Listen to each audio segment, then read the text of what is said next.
అమ్మా భవానీ లోకాల నేలే ఓంకార రూపమమ్మా, తల్లి నీ మహిమల్ని చూపవమ్మా.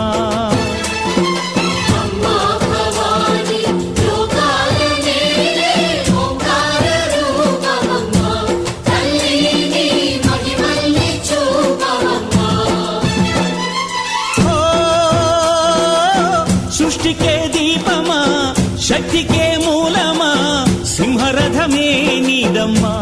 అమ్మ దుర్గమ్మ భక్తులను దీవించుమా.